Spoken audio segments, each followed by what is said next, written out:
Tahun 2022 udah jadi penanda sekitar 1 tahun gue main kamera analog. Dari awalnya cuman iseng karena gak mau ketinggalan 2 teman gue yang main kamera analog, sampai sekarang gue yang paling serius dan mulai bikin konten video kayak gini. Tentunya perjalanan 1 tahun gue ini gak cuman bikin gue nambah ilmu di dunia film fotografi, tapi juga nambah gear pendukung saat gue motret, yang kayaknya tiap saat tuh nambah terus.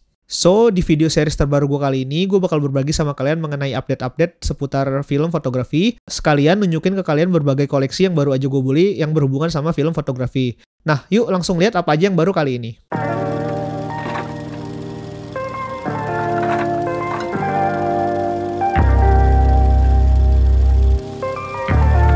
Gua nggak nyangka kalau 2002 ini jadi tahunnya film fotografi.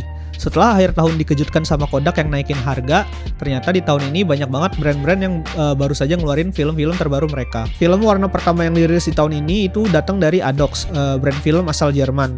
Nama film warna terbaru mereka itu adalah Adox Color Mission. Nah, mereka bilang kalau film ini adalah emulsi terbaru mereka dan bukan merupakan film rebrand atau film-film keluaran stok lama.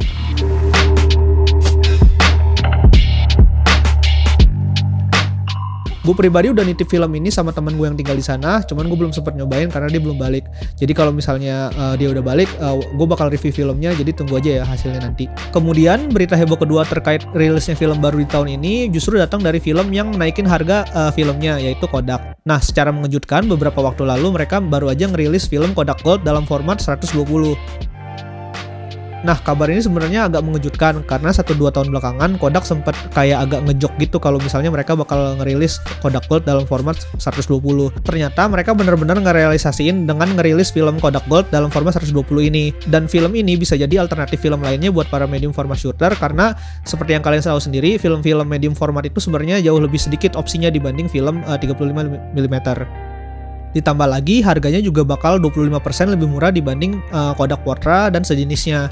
Jadi bisa jadi alternatif film yang lebih murah sih. Dan dari beberapa hasil foto yang gue lihat, ternyata film ini punya karakteristik gabungan antara film Ektar sama film Portra. Warna yang dihasilkan sendiri cukup saturated dan skin tone yang dihasilkan mirip-mirip Portra dengan tone kekuningan khas Kodak Gold.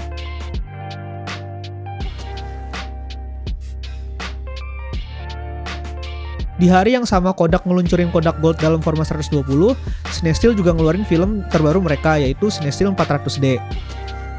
Sama kayak film Cinestill yang lainnya, sebenarnya film ini juga base dari Kodak Vision, yaitu Kodak Vision 250D yang remjetnya udah dihilangin. Di Indonesia sendiri, Kodak Vision 250D jadi salah satu film Kodak Vision yang cukup banyak diincar oleh orang-orang karena bisa di-shoot di siang hari. Jadi mungkin ketika film ini rilis di Indonesia, orang bakal banyak ngincer sih. Nah, menariknya Cinestill lagi ngadain campaign nih. Kalau misalnya campaign mereka berhasil dan dana yang mereka butuhkan terkumpul, Cinestill 400D ini bakal dirilis dalam 3 format. Yang pertama itu 35mm, kemudian dalam format 120, dan terakhir dalam large format ukuran 4x5.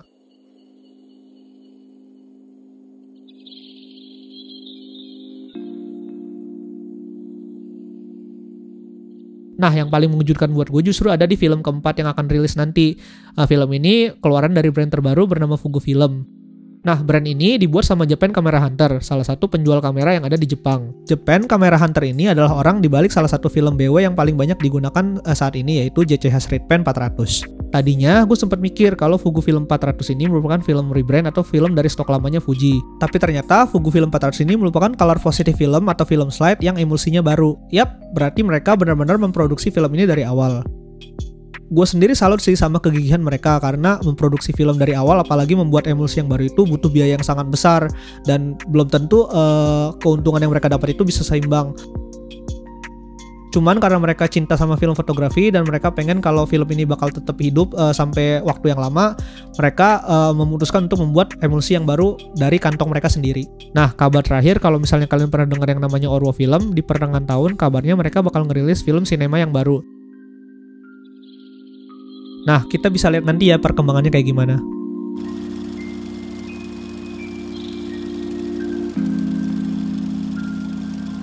Di tahun ini, gue berhasil membeli kamera impian gue dengan harga yang cukup affordable. Meskipun pada akhirnya gue harus rela menjual Mamiya RB67 gue, cuman akhirnya gue seneng-seneng aja sih karena gue gak perlu lagi membawa kamera yang berat itu. Meskipun penggantinya gak kalah berat, tetapi dari segi fitur sama kemampuan, kamera ini lebih bagus dibanding kamera Mamiya menurut gue.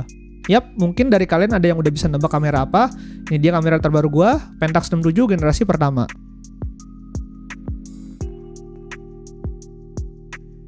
Gue suka banget sama kamera ini karena pertama dia eye level finder tapi juga bisa waist level, kemudian SS-nya 1/1000, bentuknya kayak SLR, dan yang paling penting punya mode bulb untuk naik fotografi. Kamera ini gue beli di JLS Camera Store Senayan dan harganya cukup murah gue dapat, yaitu sekitar 7 jutaan.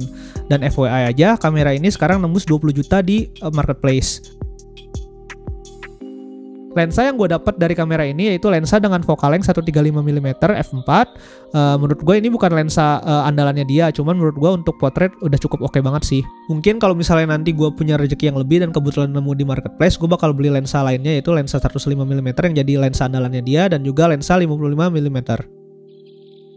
Gue suka banget sih sama hasil foto dari kamera ini. Dari tes roll pertama aja hasilnya nggak ngecewain, nggak kayak Mamiya RB67 waktu itu. Dan gue juga nggak sabar banget untuk motret lebih banyak pakai kamera ini di tahun 2022.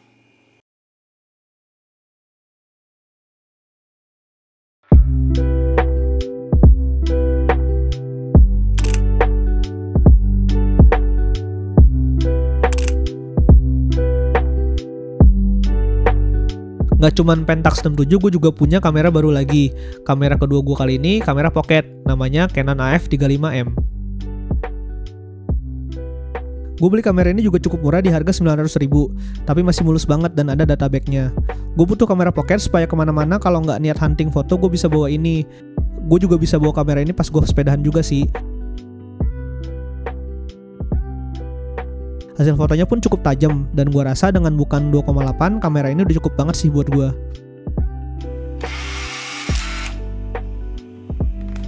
Kemudian karena kamera ini ada built-in flash, jadi gue bisa motret teman-teman gue di malam hari.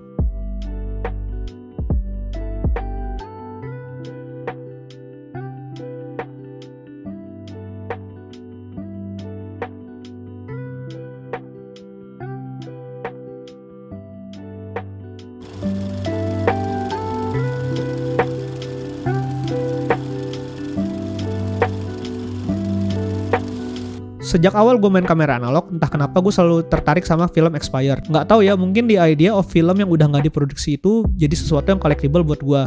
Padahal sih sebenarnya hasilnya ya kadang jelek banget. Semua film expired yang gue beli gue simpen di freezer terpisah sama film fresh gue yang gue taruh di kulkas biasa.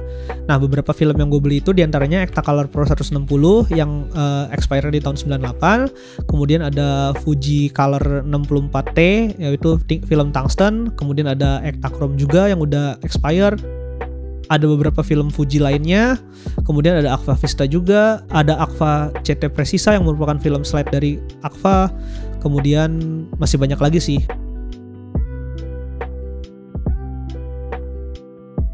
Gue udah nyobain film Kodak Ektacolor Pro ini. Di luar dugaan hasilnya masih bagus banget, meskipun dia udah expire tahun 98. Gue set di ISO 25 dan gue jadiin test shot karena gue beli satu pak yang isinya ada 5 roll. Jadi gue asumsikan keempat roll sisanya itu masih bagus ketika kalau misalnya gue shoot di ISO 25.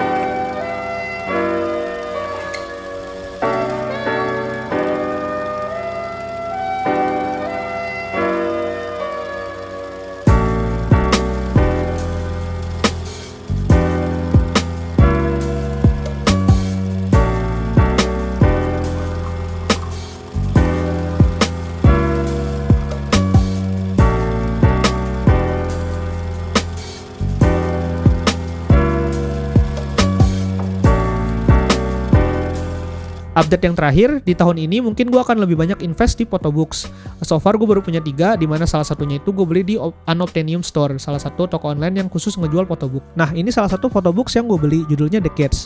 Mungkin ini lebih cocok disebut sebagai majalah kali ya dibanding photobooks, karena isinya itu kumpulan dari beberapa fotografer yang karya-karyanya sebagian dijadiin satu dalam satu majalah. Cuman karena harganya murah dan kualitas fotonya bagus, gue pikir oke lah buat koleksi pertama gue. Alasan lainnya kenapa gue beli photobooks itu karena kayaknya beda beda aja gitu kalau ngelihat karya-karya foto dari fotografer langsung di buku mereka dibandingkan kalau misalnya kita ngeliat di Instagramnya atau di sosmed lainnya. Selain photobooks yang gue beli itu jadi sumber inspirasi, mereka juga bisa jadi referensi in case misalnya ke depan gue pengen ngerilis photobooks gue sendiri. Nah, semoga aja gue juga bisa ngerealisasiin sendiri sih. Nah, itulah tadi beberapa updates terkait film fotografi dari gue.